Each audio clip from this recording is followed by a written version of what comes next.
అందరికీ నమస్తే, welcome to our channel. Bellamkonda Sai Srinivas అలాగే అనుపమ పరమేశ్వరన్ ఇద్దరు కలిసి జంటగా నటించిన సినిమా కిష్కింధపురి. ఆ సినిమాకి సంబంధించిన ట్రైలర్ అయితే ఈరోజు రిలీజ్ కావడం జరిగింది.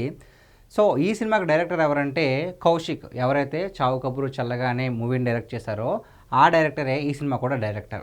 చావు కబురు చల్లగానే మూవీ చాలా మంచి లవ్ స్టోరీ, అలాగే మంచి డ్రామాను కూడా పండించాడు, ఎమోషనల్ డ్రామాను కూడా పండించిన డైరెక్టర్ డైరెక్ట్గా ఆ జోనర్ నుంచి ఇప్పుడు హారర్ జోనర్లోకి వచ్చాడు. ఇది ఒక హారర్ మూవీ.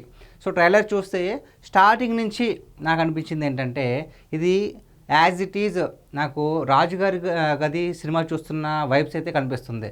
అందులో కూడా ఒక మహల్లోకి వెళ్ళి దెయ్యం ఉందా లేదా కనిపెట్టడం, ఇందులో కూడా అదే. అక్కడ కూడా కామెడీ పర్సన్స్ని పెట్టి మంచిగా కామెడీని పండించారు. ఇందులో కూడా హైపర్ లాది లాంటి మంచి మంచి కామెడియన్స్ని అందరూ కూడా పెట్టడం జరిగింది. అంతేకాకుండా భయపడే షార్ట్స్ కూడా సేమ్ యాస్టీజ్ నాకు రాజుగారి గది వైబ్స్ అయితే రావడం జరిగింది. మరి కథ ఒకటే కాదనేది మనం సినిమా చూసేంత వరకు కూడా డిసైడ్ చేయలేం, కానీ ట్రైలర్ అయితే నాకు రాజుగారి గదిని తలపించింది. అంతేకాకుండా ఈ మధ్యన బెల్లంకొండ సాయి శ్రీనివాస్కి సరైన హిట్ లేదండి. స్టార్టింగ్లో అల్లుడి సీను చాలా మంచి హిట్ అయింది. దాని తర్వాత తీసిన చాలా వరకు సినిమాలన్నీ ఫ్లాప్ అయిన తర్వాత ఎప్పుడో 7 years బ్యాక్ 6 years బ్యాక్ వచ్చిన రాక్షసుడు మూవీ అంత పెద్ద హిట్ అయితే అందుకుంది. ఇటు తెలుగులోనే అటు తమిళ్లో కూడా మంచి హిట్ అయింది. దాని తర్వాత అంత మంచి సినిమా మళ్ళీ కంబ్యాక్ అయ్యేది అనేది అతనికి రాలేదు.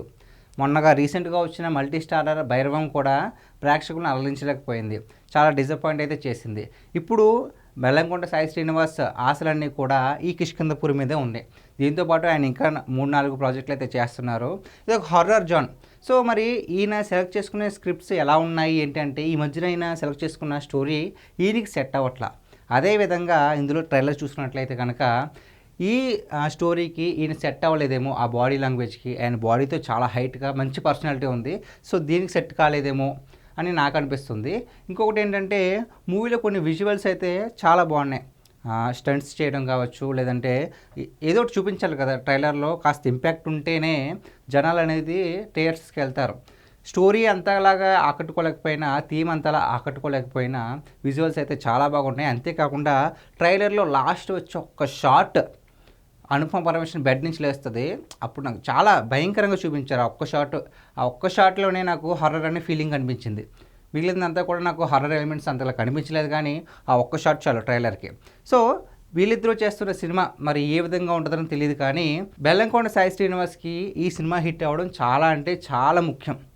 అంతేకాకుండా ఈ సినిమా టీం తీసుకున్న ముఖ్య డెసిషన్ ఏంటంటే ఈ సినిమా ఏ సినిమాకి పోటీకి వెళ్తుందో తెలుసా?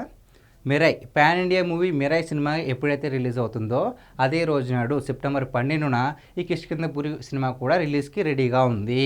అనౌన్స్ డేట్ కూడా ఇచ్చారు, September 12 అని అనౌన్స్ డేట్ కూడా ఇవ్వడం జరిగింది.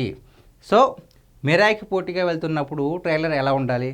మిరాయ్ ట్రైలర్ చూడగానే అందరూ కూడా నార్త్ రేంజ్ కూడా మంచి అప్లోజ్ వస్తుంది. ఆ ట్రైలర్కి చాలా బాగా విజువల్ వండర్గా ఉంది, ఒక సూపర్ పవర్ కాన్సెప్ట్తో వస్తున్నారు. మరి ఆ సినిమాకి పోటీగా ఉందంటే ఏ విధంగా ట్రైలర్ ఉండాలి? సో అంత ఇంపాక్ట్ కలిగించిందా అంటే లేదు. ట్రైలర్ బాగానే ఉంది, కానీ హారర్ ఎలిమెంట్స్ నాకు అంత అలా అనిపించలేదు. మిరాయ్తో పోల్చుకుంటే దానికి నిలబడుతుందా లేదనేది మాత్రం డౌటే.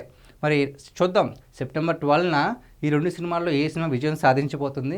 మిరాయ్ దెబ్బకి కిష్కింధపురి ఆగుతుందా లేదా? మళ్ళీ బెల్లంకొండ సాయి శ్రీనివాస్ ఈ సినిమాతో కంబ్యాక్ ఇస్తాడా లేదా అనేది థియేటర్స్లో రిలీజ్ అయిన తర్వాత మాత్రమే చెప్పగలము. మీరు కిష్కింధపురి ట్రైలర్ చూస్తే కనుక ఈ ట్రైలర్ మీకు ఎలా అనిపించిందో కామెంట్ రూపంలో తెలియజేయండి. Thank you.